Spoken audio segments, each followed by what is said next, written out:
There's also some breaking news from New Mexico where a fighter jet crashed into a hillside and caught fire near an Air Force base in Albuquerque. Officials say the pilot of the F-35 stealth fighter was able to escape and was taken to the hospital with serious injuries. The cause of the crash tonight is under investigation. Lockheed Martin confirmed today the plane was an Air Force F-35 and had just landed at Kirtland Air Force Base this afternoon to refuel. News 13's Chandler Farnsworth has the latest.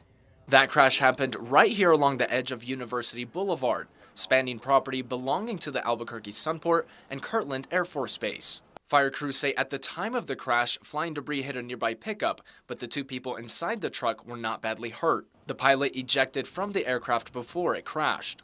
The pilot sustained serious injuries, but officials say he was conscious when they arrived and took him to UNM Hospital. We've learned the F-35 took off from the Lockheed Martin facility at the Naval Air Reserve Station in Fort Worth, Texas.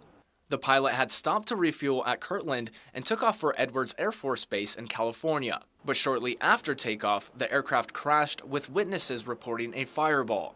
The plume of smoke was visible for miles around. The Air Force Base is expected to investigate the crash. Traffic on University Boulevard is now blocked south of Rio Bravo.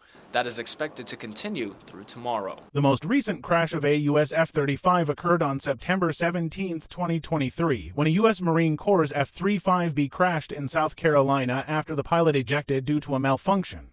The aircraft continued flying for about 60 miles before crashing in a field near Indiantown, South Carolina. The incident led to a day-long search for the wreckage, which was eventually found in a field.